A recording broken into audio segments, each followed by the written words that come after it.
ہمارا علم اور عقل محدود ہے، اور رب کی کائنات لامحدود ہے، رب کی قدرت وہ لامحدود ہے۔ تو جب ہم ایک محدود چیز سے لامحدود چیز کو دیکھنے کی کوشش کریں گے تو وہاں ایک حد کے بعد ڈارکنس شروع ہو جائے گی۔ کہ ڈاکٹر عبدالسلام صاحب کی لکھی ہوئی فزکس پر کتاب اگر کلاس 5 کا اسٹوڈنٹ اسے پڑھے گا تو اس کی سمجھ میں کچھ نہیں آئے گا سوائے کنفیوژن کے اور ڈارکنس کے۔ لیکن وہی بچہ جب میٹرک میں جائے گا پھر اس کتاب کو پڑھے گا تو اس کا کچھ تھوڑا سا حصہ سمجھ میں آنے لگے گا۔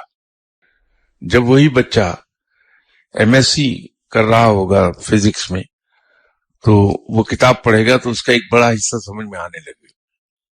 کوئی مسلمان غور و فکر شروع کرتا ہے تو وہ اس کی مثال بالکل ایسی ہوتی ہے جیسے کلاس 1 میں بچہ داخل ہے۔ جو وہ غور و فکر کرتا رہتا ہے اس کے علم میں اضافہ ہونے لگتا ہے، تو اس پر چیزیں جو کچھ عرصہ پہلے واضح نہیں ہوتی ہیں، کھلی نہیں ہوتی ہیں، اندھیرا ہوتا ہے، وہ چیزیں اس پر کھلنے لگتی ہیں۔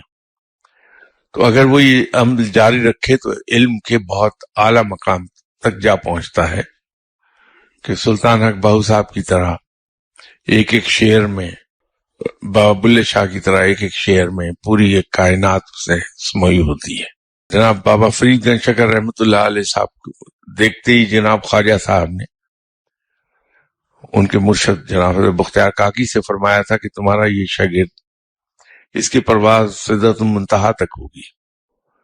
تو بابا صاحب کے لیے ایک وقت آیا کہ اوپر دیکھنے سے اندھیرا نہیں چھاتا تھا بلکہ آسمانوں کی سیر ہو جاتی تھی ان کی۔ وہ اس پوزیشن میں تھے کہ بتا دیں کہ اس وقت فلاں چیز کہاں ہے، فلاں ستارہ کہاں ہے، فلاں آسمان پر کیا ہے اس وقت۔ یہ معاملہ علم کا تھا۔ تو جو علم بڑھے گا یہ اندھیرا یا تو کم ہوتا جاتا ہے یا ختم ہوتا جاتا ہے، تو ڈیپینڈ کرتا ہے کہ علم کیسا ہے۔